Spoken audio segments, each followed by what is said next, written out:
Et pour décrypter l'adresse à la nation du chef de l'État avec moi sur ce plateau, Monsieur Abdou Karim Fofana, ministre du Commerce, de la Consommation et des petites et moyennes entreprises, porte-parole du gouvernement. Bonsoir, Monsieur Abdou Karim Fofana. Merci d'avoir accepté notre invitation.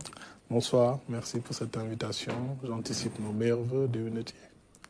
Alors, on l'a suivi, l'adresse à la nation du chef de l'État après 12 ans à la tête du Sénégal. On peut dire un discours d'adieu, mais également de bilan.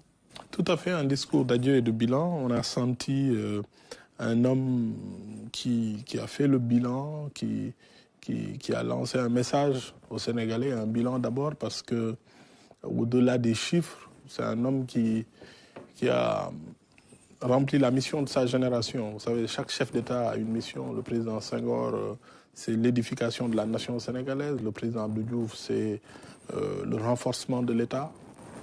Le multipartisme, le président Abdoulaye Wade, c'est le début de l'ambition économique du Sénégal, mais le président Macky Sall, c'est l'amorçage de l'émergence, la modernisation du Sénégal avec toutes ces transformations. Il y a un mot fort dans son discours.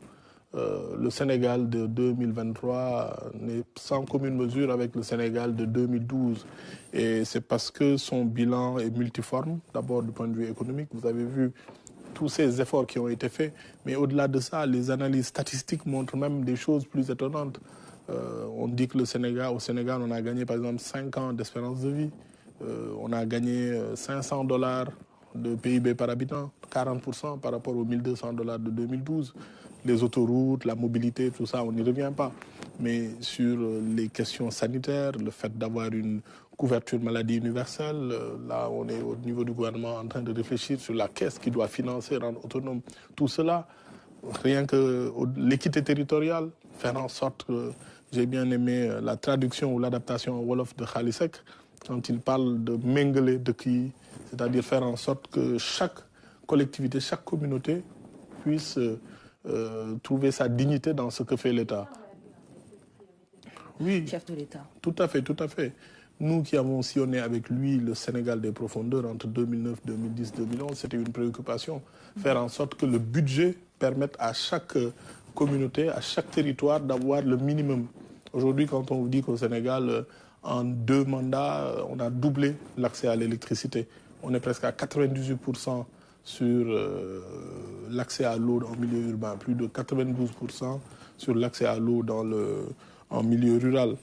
Les hôpitaux, les universités, vous voyez, les innovations qui ont permis d'avoir une université numérique. Aujourd'hui, chaque jeune Sénégalais peut avoir le choix de rester dans sa région et suivre les cours des grandes universités au Sénégal. Donc c'est un homme, comme je le dis, sans risque de me tromper, qui a accompli la mission de sa génération. Faire entrer le Sénégal dans l'ère de la modernité, nous faire oser aller chercher toujours ce qu'il y a de mieux pour permettre aux Sénégalais de progresser à l'instar de leur pays. Nous avons fait des progrès tous les jours. L'agriculture, même chose. Quand on voit comment on a doublé nos performances agricoles. Vous parliez tout à l'heure de budget. Il y a toujours un lien entre performance économique, recettes budgétaires et budget de façon générale. C'est dans les 2 premières décennies du Sénégal indépendant, de 60 à 80, la croissance tournait autour de 1-2% en moyenne.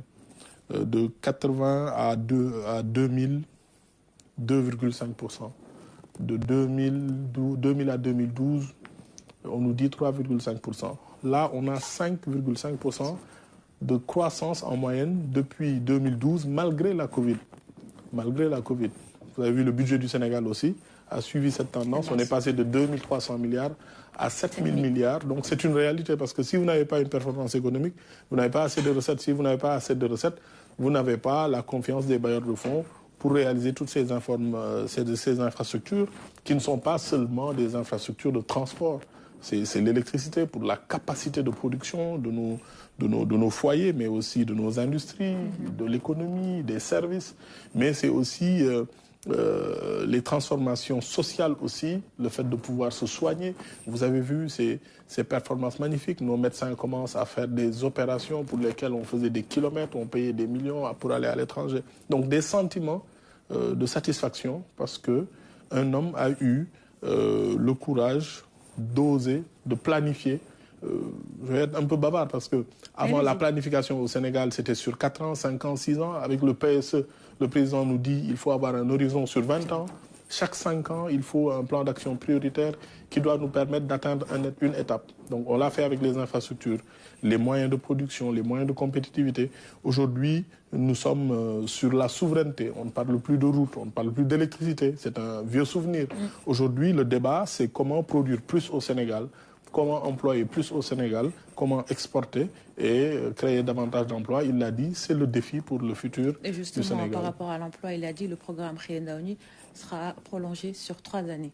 Tout à fait, tout à fait. Il l'a dit en Conseil des ministres ce mercredi dernier en demandant au gouvernement de reconduire ces plus de 82 000 jeunes Sénégalais qui sont employés par l'État, qui trouvent un salaire, qui touchent un salaire modeste mais important, qui leur permet de mettre un premier pied dans la vie active, qui leur permet d'assister certaines administrations, les usagers du service public dans certaines activités de leur vie, et ça leur permet petit à petit de se faire, de construire petit à petit un avenir et d'avoir un début professionnel dans leur vie.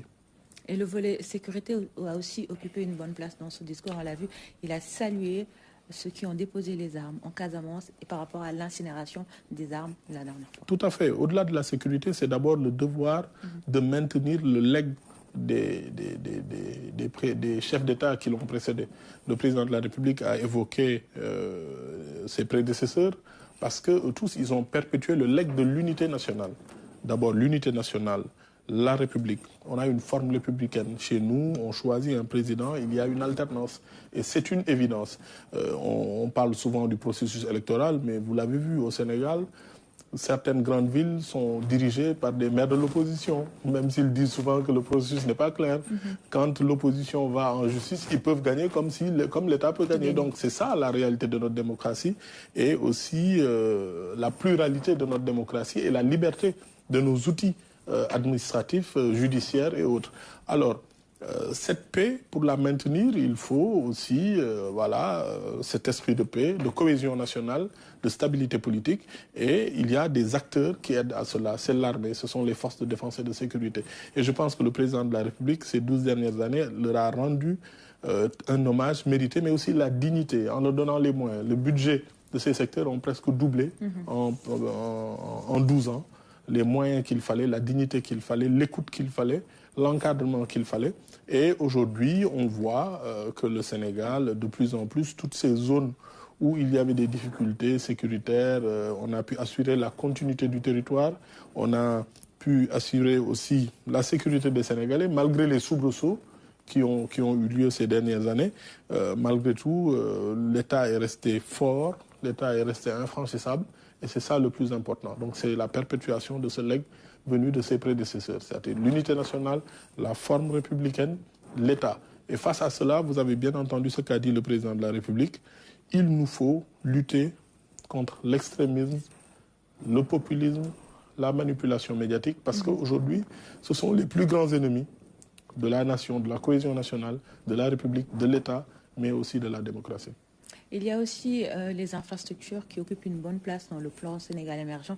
On l'a vu avec le développement du réseau routier. Le BRT va rouler en 2024. Avant ça, il y a l'ETR.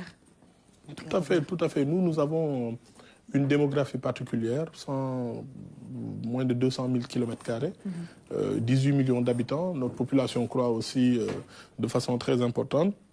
Donc il nous faut trouver des moyens d'assurer la mobilité, parce que sans mobilité, on tue un peu le potentiel économique de nos territoires. Et c'est la raison pour laquelle, vous l'avez vu, pour moderniser un pays, d'abord les infrastructures.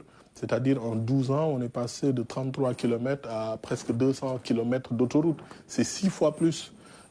Quand on parle aussi de routes revêtues, rien que le programme PSD, c'est presque 2600 ou 2700 km de routes à rénover ou de nouvelles routes à construire. Donc c'est des options très claires. Et aussi des outils modernes, le TER, vous avez entendu, durant des années ça a été décrié, mais tous les jours quand vous allez à la gare, vous voyez le succès que cela a. Le BRT, les questions de mobilité, le nord de Dakar, qui ont aussi un droit à arriver, travailler à l'heure et pouvoir faire toutes ces tous ces échanges. Donc, ce sont des points importants dans la modernisation de notre pays. On peut en citer d'autres. C'est la modernisation de l'administration, les sphères ministérielles, les sphères administratives régionales, le groupement des sapeurs-pompiers, tous ces éléments pour moderniser notre administration, donner aux citoyens sénégalais, à l'usager du service public, un meilleur service qui lui permet aussi de mener ses activités, d'être en sécurité et d'avoir la possibilité d'exprimer son talent, gagner sa vie et vivre en sécurité avec sa famille.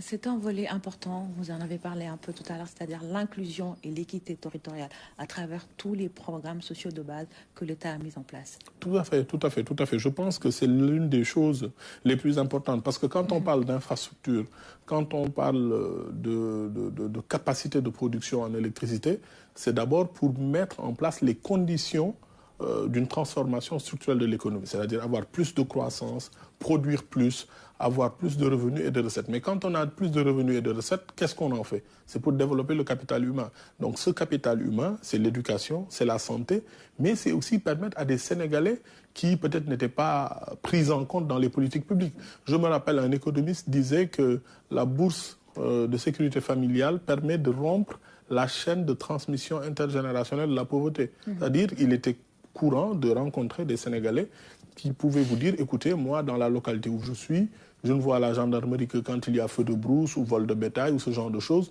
Je n'ai pas de route, je n'ai pas d'eau, je n'ai pas d'électricité. Il me faut faire X kilomètres pour avoir de l'eau. L'école, il me faut faire X kilomètres. Mais quand on parle d'équité territoriale, c'est de faire en sorte que le Mariama qui habite à Dakar, pour ses enfants, il faut 1 kilomètre pour aller à l'école. Quand vous ouvrez le robinet, vous avez l'eau. Quand vous appuyez sur l'interrupteur, vous avez l'électricité.